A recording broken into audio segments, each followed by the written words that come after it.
हरिओम। मैं योगाचार्य शिवाय doctor in naturopathy and yoga science. मैं ध्यान की वीडियोस पे या ध्यान की श्रृंखला पे मैं आज एक ये वीडियो लेके आया हूँ कि मैं आपको ये चीज़ बताऊंगा कि चेतन मन के बारे में बता चुका हूँ और एकाग्रता के बारे में बता चुका हूँ। आज मैं बोलूँगा, आज मैं आपको ये बताऊँगा कि आहार की विशेषताएं कितनी होती है आपके ध्यान को फलित करने में। आपके ध्यान को फलित करने में आहार का 50% अगर आप मानते हो तो भी ठीक है। मैं तो इसको 70% देता हूं, क्योंकि आहार जो होता है पूरे विश्व में आहार को सबसे बड़ा माध्यम माना गया है ईश्वर के केंद्र को पाने के लिए, या ईश्वर के केंद्र को साधने के लिए आहार को सबसे बड़ा केंद्र माना गया है। मुस्लिम कम्युनिटी में हम देखते हैं उसे हम रोज़ा कहते हैं। हमारी कम्युनिटी, जैसे हम हिंदू कम्युनिटी से अगर बिलोंग करते हैं तो उसे हम उपास कहते हैं। और ऐसे ही आप अगर गहराई पे अगर गूगल पे जाके सर्च करेंगे तो आपको गहरे पे और भी बहुत कुछ बातें मिलेंगी जो उपास से संबंधित होगी। तो उपास को नहीं करना है एक साधक को, ध्यान के साधक को उपास को पहले नहीं करना है, क्योंकि अगर उपास को किया आपने तो थोड़ा सा जल्दी हो जाएगी।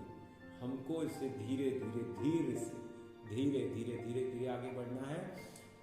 ध्यान में आपको जाने के लिए सबसे पहले आपको अपने आहार को कम करना होगा। जितना आप सात्विक भोजन लेंगे और अल्प आहार लेंगे उतना अच्छा आपका पाचन होगा। जो पाचन होगा उसके अंदर में थोड़ी सी ऊर्जा बचेगी जो आपके ध्यान में सहायक बनेगी आपके लिए।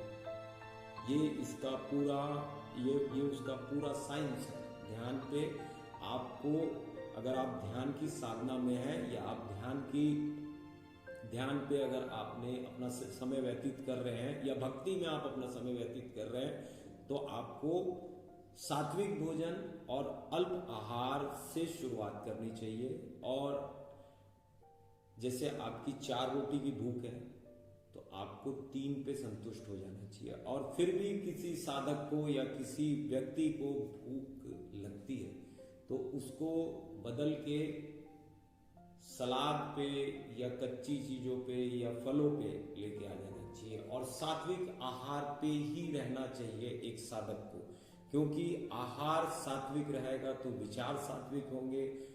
विचार सात्विक होंगे तो आपके बंधन उतने जल्दी छूटते जाएंगे।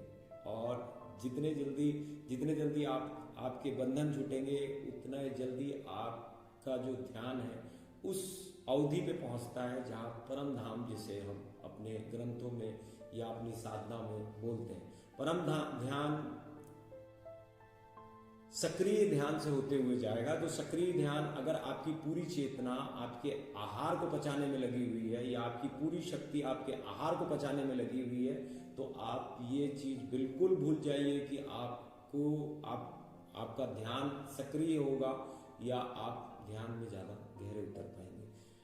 पेट को खाली रख के भोजन कीजिए और जो भी भोजन कर रहे हैं उसे चबा के आराम से समय देते हुए, उसे पूरा आहार को पूरा समय देते हुए, और भोजन करते समय व्यक्ति को या साधक को बात नहीं करनी चाहिए, वार्तालाप नहीं करना चाहिए, ना उसे मोबाइल देखना चाहिए और ना उसे टीवी देखना चाहिए।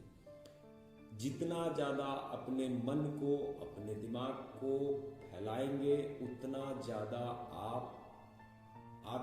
आप सिर्फ मन ही नहीं फैलता, सिर्फ आपके विचार नहीं जा रहे हैं, आपकी आंतरिक चेतना शक्ति के रूप में उस जगह पे प्रवेश कर जाती है या उस जगह से कुछ लेके आपके अंदर लेके आ जाती है। तो वो एक व्याकुलता को पैदा करती है। जैसे आपने देखा होगा कि हमें कोई चीज़ नहीं मिलती तो हम व्याकुल हो जाते हैं उसके लिए, तो वो वही चीज़ है। सारी, मैंने अपने पिछले वीडियो में बताया, सारी ऊर्जा को केंद्र पे लेके आना है और सिर्फ बैठ जाना।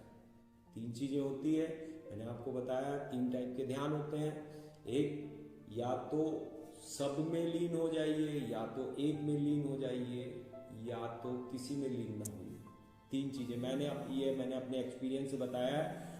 तो आप कम से कम भोजन कीजिए और परेशान होके नहीं करना है। पहले एकदम चेतना अपनी पूरी आहार पे लेके आना है। रुग्ण शरीर पे भी ध्यान नहीं होता। ऐसा नहीं होना चाहिए कि आप एकदम भोजन को कम कर दिए और शरीर रुग्ण होता जा रहा है, क्योंकि स्वस्थ शरीर पे स्वस्थ चेतना का निवास होता है। और चेतना जितनी स्वस्थ होगी उतना ज़्यादा आपको एकाग्र करने पे शक्ति मिलेगी। जो बल मिलेगा एकाग्रता का, वो बहुत ही ज़्यादा गहरा होगा और बहुत ही ज़्यादा पारदर्शी होते जाता है। ध्यान पे जैसे जैसे व्यक्ति अंदर की ओर आता जाता है, वैसे वैसे वो पारदर्शी होता जाता है। किसी भी कामना की उम्मीद या इच्छा अपने ध्यान पे ना रखें, क्योंकि वो फिर से आपको संसार की उलझनों में ही फंसाएगी। मैं आपको अपने एक्सपीरियंस से कहता हूँ कि आप उसकी सिर्फ आप एकाग्रचित होने के लिए ध्यान करिए और प्राणों के लिए प्राण को गहराई से समझने के लिए ध्यान